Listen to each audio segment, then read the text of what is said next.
बॉलीवुड में इन दोनों में वार पलटवार कुछ ऐसा चल रहा है जैसे राजनीति के दो खेमे आपस में भिड़े हुए हैं और इस संग्राम में देश की राजनीति भी ऐसे गुत्थम गुत्था है कि पता नहीं चलता कि कौन किसका मोहरा है।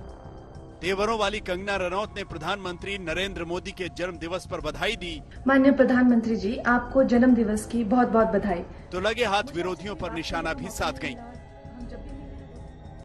माननीय प्रधानमंत्री जी, आपको जन्म दिवस की बहुत बहुत बधाई। मुझे आपसे कभी बात करने का मौका नहीं मिला और हम जब भी मिले हैं 2-3 बार फोटो ऑप्स के लिए मिले हैं, लेकिन मैं आपसे कहना चाहती हूँ कि ये देश आपको बहुत सराहता है। मुझे पता है कि ऐसी बहुत सारी आवाजें हैं, बहुत सारा शोर है जहां पे जितना अनफेयरली आपको ट्रीट किया जाता है, शायद ही किसी को इतनी गंदी बातें कही जाती है और इतना अपमान किया जाता है, खासकर किसी प्रधानमंत्री को तो शायद ही।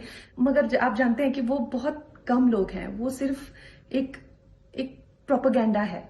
कंगना ने मुंबई के अपने टूटे दफ्तर की तस्वीरें फिर से ट्विटर पर साझा की। निशाना शिवसेना थी, निशाना कांग्रेस भी थी।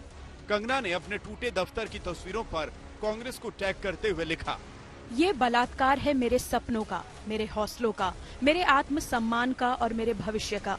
इसी के बाद दूसरा ट्वीट आया, एक उम्र बीत जाती है घर बनाने में और तुम आह भी नहीं भरते बस्तियां जलाने में। ये देखो क्या से क्या कर दिया मेरे घर को, क्या ये बलात्कार नहीं? और फिर कंगना ने एक और ट्वीट बढ़ाया, जो कभी मंदिर था उसे कब्रिस्तान बना दिया, देखो मेरे सपनों को कैसे तोड़ दिया, ये बलात्कार नहीं? कंगना ने आज अपना क्षत्रिय कार्ड भी खेला है, ये लिखकर, मैं एक क्षत्राणी हूँ, सर कटा सकती हूँ लेकिन सर झुका नहीं सकती।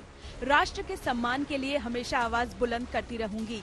मान सम्मान स्वाभिमान के साथ जीती आई हूँ और गर्व से राष्ट्रवादी बनकर जीती रहूंगी। सिद्धांत के साथ ना कभी समझौता किया है, ना कभी करूंगी। लेकिन राजनीति का मिजाज देखिए, कंगना से सबसे पहले पंगा लेने वाले शिवसेना के सांसद संजय राउत कंगना पर पूछे सवालों से कन्नी काट के भी बहुत कुछ कह रहे हैं। खबरें नहीं पढ़ता हूँ, ना सुनता हूँ।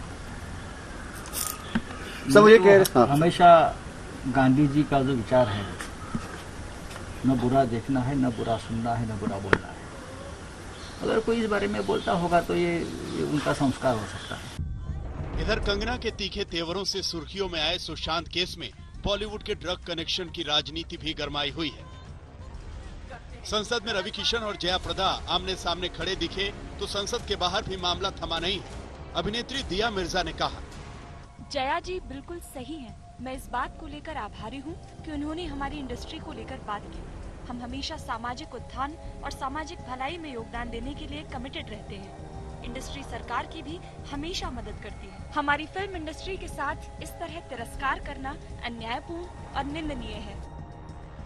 स्वरा भास्कर ने भी ट्वीट कर लिखा, सिकनिंग कंगना, शेमफुल कमेंट। बस करो प्लीज, अपने जहन की गंदगी खुद तक सीमित रखो।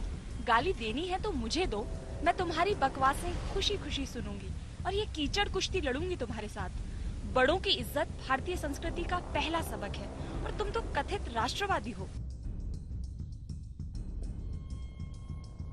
इससे पहले जया प्रदा जया बच्चन के खिलाफ रवि किशन के समर्थन में आ चुकी है।